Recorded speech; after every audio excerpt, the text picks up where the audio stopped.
सब पत्रकार बंधुओं का स्वागत है आज की इस प्रेस कॉन्फ्रेंस में। ऐसा है कि मैं आरसपुरा जम्मू साउथ बीजेपी का कैंडिडेट हूँ। कल सुबह 11 बजे एसडीएम ऑफिस, जो हमारे एआरओ हैं, असिस्टेंट रिटर्निंग ऑफिसर हैं, उनके ऑफिस में मैं अपनी नॉमिनेशन फाइल करूँगा। और आपके माध्यम से मैं सबसे अपील करना चाहता हूँ कि वो आएँ और मुझे अपना आशीर्वाद दें। वो रैली जो हमारा मंडल पड़ता है गंगेयाल, वहाँ सैनिक कॉलोनी चौवादी ग्रेटर कैलाश गंगेयाल के कार्यकर्ता वहाँ गाड़ियों में आएंगे। वहाँ से हम एक रोड शो की शेप में रानी बाग और क्रॉस करते हुए अपना रोई मोड़ में आएंगे। वहाँ हमारा जो गाड़ीगढ़ का मंडल है उसके कार्यकर्ता हमारे साथ मिलेंगे। वहाँ से हम आरसपुरा स्टेडियम के पास, जो आरसपुरा के हमारे लोग होंगे, वोटर्स हैं, जो सपोर्टर्स हैं, जो कार्यकर्ता हैं, सब यहाँ से हम लोग पैदल मार्च करेंगे और मार्केट से होते हुए एसडीएम ऑफिस में अपना नॉमिनेशन फाइल करेंगे। ऐसा कि इसके लिए मैं सबसे अपील करूँगा कि वो आके मुझे आशीर्वाद दें और सहयोग करें। तो पार्टी का कौन इसमें आ रहा है? अभी तो पार्टी ने तय किया है कि यूनियन मिनिस्टर अनुराग ठाकुर जी साथ में रह के मेरा नॉमिनेशन फाइल करवाएंगे। मैं आपसे एक और निवेदन करना चाहता हूँ कि भाई 10 साल के बाद जम्मू कश्मीर में असेंबली के इलेक्शन हो रहे हैं। 370 और 35 टूटने के बाद जम्मू कश्मीर में फर्स्ट इलेक्शन है और बड़ा हिस्टोरिक इलेक्शन है जम्मू कश्मीर का। सबकी नज़रें जम्मू कश्मीर के असेंबली के इलेक्शन पे हैं। जब 370 और 35 टूटा जम्मू कश्मीर में, उससे जम्मू के एक बड़े समाज को बेनिफिट्स मिले। उसमें वेस्ट पाकिस्तानी जो रिफ्यूजी हैं उनको वोटिंग राइट्स मिला, वेस्ट पाकिस्तानी रिफ्यूजियों को लैंड राइट्स मिले, उनको उनके जो बच्चे स्कूलों में पढ़ते थे अब वो कॉलेजेस में, गवर्नमेंट अच्छे जो प्रोफेशनल कॉलेजेस में, उनमें एडमिशन्स ले सकते हैं और उनके बच्चों को जॉब मिल सकती है। 70 साल से कांग्रेस, एनसी और पीडीपी ने उनको उनके राइट से वंचित रखा हुआ था। उसका कारण था कि क्योंकि वो दलित समाज से लोग थे। उसके बाद जो ओबीसी समाज है उनको रिजर्वेशन मिली 8%। 370 और 35A के कारण वो समाज भी वंचित था। उनको तोड़ के प्रधानमंत्री जी ने ओबीसी समाज को रिजर्वेशन दी। इसी तरह वाल्मीकि और गोरखा समाज था, उनको भी राइट्स मिले। साथ में एसटीज को, ST2 पहाड़ियों को रिजर्वेशन मिली। साथ में एसटीज को पॉलिटिकल रिजर्वेशन मिली। पूरे देश में एसटी की पॉलिटिकल रिजर्वेशन थी, पर जम्मू कश्मीर में एसटी को पॉलिटिकल रिजर्वेशन नहीं थी। वो भी 370 और 35 तोड़ के प्रधानमंत्री जी ने उनके साथ जस्टिस किया, उनको राइट्स दिए। इससे बड़ी बात है, जो हमारी बेटियां हैं और उनकी शादी लखनपुर से पार हो जाती थी, उनके राइट्स खत्म हो जाते थे अपने पेरेंट्स की प्रॉपर्टी के ऊपर। उनको मैं इक्वालिटी नहीं रखी थी, जो कि जबकि हमारा कॉन्स्टिट्यूशन इक्वालिटी देता है। उनको राइट्स मिले। उसके साथ इस देश का संविधान, जो भारत रत्न बाबा साहब अम्बेडकर जी ने की चेयरमैनशिप में बनाया गया था, वो संविधान जम्मू कश्मीर में लागू नहीं था। प्रधानमंत्री नरेंद्र मोदी जी ने उस संविधान को जम्मू कश्मीर में लागू किया। अब दूसरी तरफ देखें आप लोग, प्रधानमंत्री ने, सेंटर की गवर्नमेंट ने, हम लोगों ने 1950 में कहा था कि हमें आप वोट देंगे, हमारी मेजॉरिटी आएगी, हम 370 और 35 को ख़त्म करेंगे, जम्मू कश्मीर की डेवलपमेंट करेंगे। लगातार जम्मू कश्मीर की डेवलपमेंट हो रही है। 2019 के बाद, 5 अगस्त के बाद, 5 अगस्त 2019 के बाद, जहाँ highways, AIIMS, IIT, IIM, national level के इंस्टीट्यूट्स बन रहे हैं। आपको पता है कि हम लोग पहले एजिटेशनें करते थे। कश्मीर के जो बेस, जो 2-3 परिवार हैं, वो जम्मू के साथ इनजस्टिस करते थे, चाहे NC है, PDP है, कांग्रेस है। कोई भी कॉलेज खुलता था, कश्मीर में खुलता, जम्मू के लोग एजिटेशन करते थे। एम की एजिटेशन चली, सेंट्रल यूनिवर्सिटी की एजिटेशन चली, बम बम बोले की एजिटेशन चली, एग्रीकल्चर यूनिवर्सिटी की एजिटेशन चली, आयुर्वेदिक कॉलेज की एजिटेशन चली। जम्मू की यूनिवर्सिटी लेने के लिए हमेशा अपने राइट के लिए हमेशा इनजस्टिस जम्मू के साथ होता था, पर मोदी जी ने जम्मू के साथ जस्टिस किया, जम्मू की डेवलपमेंट हो रही है। पर अब जो इलेक्शन हो रहा है उसमें आप देखोगे एनसी, पीडीपी और कांग्रेस का मैनिफेस्टो बनना। एनसी कह रही है कि हम अटारनी द्वारा जम्मू कश्मीर में लागू करेंगे, मतलब दोबारा सेपरेटिज्म की तरफ जा रही है। वो टेररिज्म को बढ़ावा दे रही है उनकी सोच। एनसी कह रही है दोबारा हम 370 और 35 को जम्मू कश्मीर में लागू करेंगे। इसका मतलब कि इस देश का जो संविधान जम्मू कश्मीर में लागू हुआ उसको नहीं लागू होने देते। जो रिजर्वेशन जम्मू कश्मीर में दी गई उसको कैंसिल करना चाहते हैं, ये एनसी कह रही है। क्या वो टेररिज्म को दोबारा रिवर्स करके जम्मू कश्मीर में टेररिज्म को बढ़ावा देना चाहते हैं? वो कहते हैं पाकिस्तान से बात करो, जबकि उनका राइट ही नहीं है, वो पाकिस्तान की तरफ देख रहे हैं। मैं याद दिलाना चाहता हूँ कि बांग्लादेश के हालातों को हमें याद रखना चाहिए। क्या हालात बने बांग्लादेश के, वहाँ हिंदुओं के साथ, सिखों के साथ, जैनिस के साथ कितनी बुरी रेप, सुबह घर जला दिए गए। जम्मू कश्मीर में भी ऐसे हालात पैदा करना चाहते हैं जो उनका मैनिफेस्टो बता रहा है। इसी तरह पीडीपी क्या कह रही है कि भाई हम टेररिस्ट को छोड़ेंगे, हम उनके लिए एडवोकेट्स देंगे, हम उन्हें रिहेबिलिटेट करेंगे। और एनसी ने तो इतना कह दिया कि भाई हम शंकराचार्य जी का जो हमारा हिस्टोरिक मंदिर है उसका नाम तख्ते सुलेमान रख देंगे, नाम बदल देंगे उसका। जो हरी पर्वत है कश्मीर में, कोहे मेहरान रख देंगे। क्या पता उन्होंने उनके मन में कोई वैष्णो देवी के, जो हमारी वैष्णो देवी माता का मंदिर, उसका नाम भी बदलने की उनमें मन में वो शायद लिख ना पाए हों। ऐसी सोच है एनसी, पीडीपी की, और उनके साथ कांग्रेस में ली हुई है।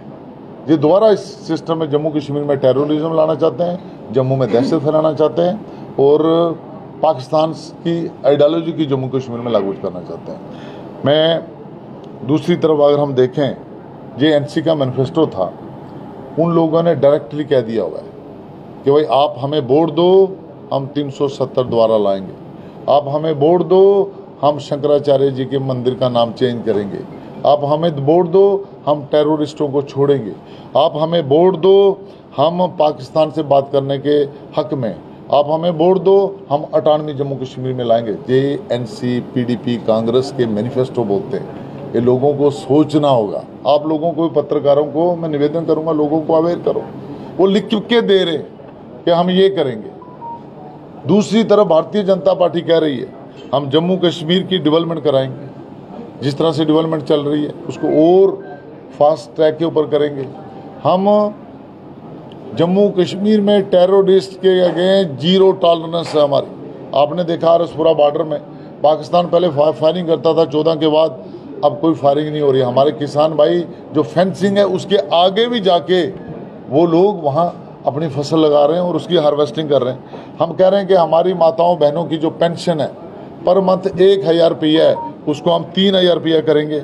हम कह रहे हैं कि जो आयुष्मान कार्ड 5 लाख में, जिसमें कोई भी परिवार का व्यक्ति इलाज करा सकता था, जम्मू कश्मीर में 10 लाख लोगों ने अपना इलाज कराया आयुष्मान कार्ड में। हम कह रहे हैं उसको हम 7 लाख करेंगे। हम कह रहे हैं कि जो किसान सम्मान निधि जम्मू कश्मीर में 20 लाख लोगों से ज़्यादा लोगों के अकाउंट्स में जाती है हर साल 6000 रुपया, हम कह रहे हैं उसको हम स्टेट गवर्नमेंट अपने से 4000 रुपया डाल के हम उसको 10,000 करेंगे। हम कह रहे हैं कि हर परिवार में कोई बुजुर्ग महिला रहती है, माता रहती है, बड़ी उम्र से रहती है, उसको हम साल का 18,000 रुपया देंगे और 1500 रुपये हर मंथ के हिसाब से 18,000 रुपया उसको हम साल का देंगे। हम कह रहे हैं कि जो हड़ाक एम्प्लॉय जम्मू कश्मीर में लगे हुए हैं, डेली वेजर लगे हुए हैं, हम उनको पक्का करेंगे। हम कह रहे हैं कि भाई जम्मू कश्मीर में हम 5 लाख नए जॉब देंगे। हम कह रहे हैं जो उज्ज्वला योजना के अंडर जिन परिवारों में गैस के कनेक्शन दिए गए हुए हैं उनमें 2-2 सिलेंडर हर साल फ्री में देंगे। हम कह रहे हैं कि भाई स्टूडेंट्स को 10,000 रुपया देंगे जो उसकी ट्यूशन फीस होगी, या कहीं कोचिंग लेता है, जब स्टूडेंट्स को, जो कॉलेज गोइंग स्टूडेंट्स हैं, हमको एनुअली 3,000 रुपया देंगे। हम कह रहे हैं कि भाई जो लोकल अलाटीज हैं, जो लोकल अलाटीज है उनकी लैंड उनके नाम करेंगे। बॉर्डर में फेंसिंग के अंडर बड़े लोगों की अलाटेड लैंड है, उस लैंड का पैसा आर्मी ने डीसी ऑफिस में जमा कराया हुआ है। हम प्रॉमिस करते हैं उनको लैंड के राइट्स दिलाएंगे, जैसे हमने वेस्ट पाकिस्तानियों को लैंड्स के राइट्स दिलाए। हम कह रहे हैं जो कस्टोडियन के मकानों में लोग रह रहे हैं हमारे बहन भाई लंबे समय से, वो तो लोग पाकिस्तान में चले गए, हम उनको उन मकान के राइट्स देंगे। हम कह रहे हैं कि जो इलेक्ट्रिसिटी के बिल एक्सेसिव बिल आए हुए हैं, मैं सबसे निवेदन करता हूं उन बिलों को माफ़ करेंगे। ध्यान से सुनना, जो भी बिल एक्सेसिव में आए हुए हैं, क्यों किसी का 500 बिल था उसका 10,000 कैसे बिल आ सकता है। मैं सबसे कहता हूं कोई बिल नहीं सबमिट करना, हम उनको रिव्यू करके उनको माफ़ करेंगे। हम कह रहे हैं कि जो POJK के रिफ्यूजी हैं, जम्मू कश्मीर में रहते हैं, वेस्ट पाकिस्तानी रिफ्यूजी हैं, 65-71 के रिफ्यूजी जहाँ रहते हैं, हम उनके लिए रिफ्यूजी डेवलपमेंट बोर्ड बनाएंगे। जैसे SC/ST का बोर्ड है, हम उनका डेवलपमेंट का बोर्ड बनाएंगे, उनकी जो प्रॉब्लम्स हैं उनको सॉल्व करेंगे। हम कहते हैं कि भाई जो POJK के लोग पहाड़ों में रहते हैं उनको ST का स्टेटस मिला।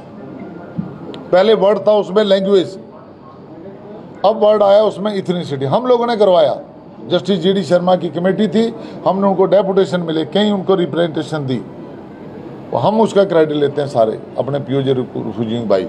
हमने उनसे कराया कि लैंग्वेज के बेसिस पे रिजर्वेशन नहीं रहती। उन्होंने वर्ड लिखा वहाँ इथनिसिटी। इथनिसिटी मीन्स रेस, हम भी रेस है उनकी। मैं वो वादा करता हूँ अपने POJ के रिफ्यूजी भाइयों से, सब रिफ्यूजी भाइयों से, कि हम उनको ST का स्टेटस दिलाएंगे।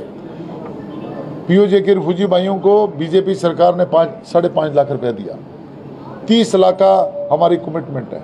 हमारी सरकार बनाओ, सेंटर में हमारी सरकार है, नेक्स्ट किस्त भी इशू करेंगे, हम अपनी कमिटमेंट उनके लिए हम पूरी करेंगे। मेडिकल कॉलेजेस में पहले 300 सीटें रहती थी, 5 अगस्त के बाद वो सीटें बढ़ के 1000 से ऊपर होगी। हम 1000 और सीट मेडिकल कॉलेजेस में बढ़ाएंगे। ऐसे जम्मू कश्मीर में ड्रग बड़ी बढ़ रही, हम ड्रग जम्मू कश्मीर में बिल्कुल ड्रग मंच को ख़त्म करेंगे। ड्रग भी टेररिज्म है, उसको अपरूट करने के लिए जो भी करना होगा हम करेंगे।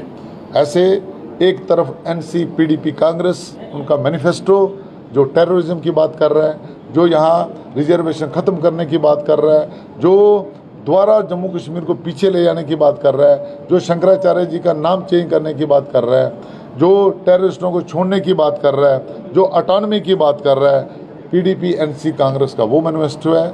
लोगों को मैं अवेयर करता हूँ कि टेररिस्टों को तो हमारी आर्मी मार रही है। टेररिस्टों के प्रति BJP की, भारतीय जनता पार्टी की और सेंटर की 0 टॉलरेंस है। उनको तो मारेंगे, पर ये जो सोच रखने वाले लोग हैं NCPDP और कांग्रेस, जैसे कश्मीर में आपका इंजीनियर रशीद जीता था, उसको जेल में डाला हुआ, पार्लियामेंट में नहीं बैठ सकता, उसने ली, लोगों ने जिताया। वहाँ की सोच है जी। मैं अपने लोगों से अपील करूँगा, जम्मू के लोगों से, टेररिस्टों को तो हमारी सेना मारेगी, पर ये जो सोच के लोग हैं, जो उसको बढ़ावा देना चाहते हैं, जो ये सब कुछ करना चाहते हैं, ये असेंबली में ना पहुँचे, इसके लिए आपकी वोट है। मैं सबसे हाथ जोड़ के विनती करना चाहता हूँ, NCPDP और कांग्रेस के लोग, जिनका मैनिफेस्टो आपके सामने उन्होंने लिख के बोला हुआ है, उसके अगेंस्ट वोट डालो, भाजपा के लोगों को जिताओ, जम्मू कश्मीर में भाजपा की सरकार बनाओ। हम जम्मू कश्मीर को खुशहाल बनाएंगे।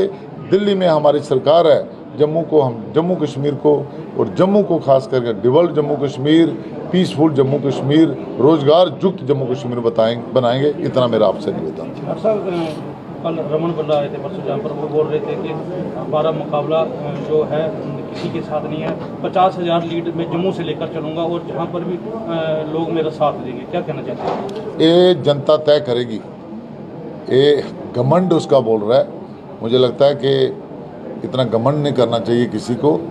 जनता तय करती है कि किसने जीतना है। मैं अपनी विधानसभा में प्रॉमिस करना चाहता हूँ, हम बॉर्डर में शेरगढ़ को डेवलप करेंगे, जिससे टूरिज्म आरएसपुरा में बढ़े।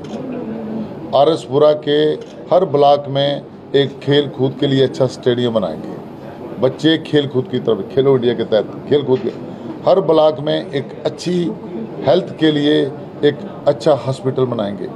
हमारे आरएसपुरा में ये मीरा साहब के पास बुरोजा फैक्ट्री है, उसका ऑलरेडी प्रोसेस शुरू किया हुआ हम लोगों ने। वहाँ जो जब मशीनरी उसकी जब सेल होगी, वहाँ स्टार्टअप हब्स बनाएंगे, IT का वहाँ यूनिट बनाएंगे, कम से कम 10,000 लोगों को उस एरिया में वहाँ जॉब्स मिलेंगे। मैं अपने आरसपुरा की कॉन्स्टिट्यूंसी के लोगों से अपील करना चाहता हूँ, मैं भी आपका भाई हूँ। आरसपुरा और जम्मू साउथ विधानसभा के लोगों को मैं आपका भाई हूँ, किसी का बेटा हूँ, मुझे सहयोग करो, मैं आपकी सेवा करूँ। अभी अंत में राजेश जी धन्यवाद करेंगे। प्रेस वार्ता में आए हुए सभी मीडिया बंधुओं का मैं अपनी भारतीय जनता पार्टी की तरफ से बहुत बहुत धन्यवाद करता हूं कि आपने यहाँ पे अपना कीमती समय निकाला और हमारे जो आरसपुरा जम्मू साउथ फोटो लेने लोगों से जो हमारे कैंडिडेट हैं डॉक्टर नरेंद्र सिंह जी, उनकी प्रेस वार्ता में आप शामिल हुए, आपका बहुत बहुत धन्यवाद। आप सब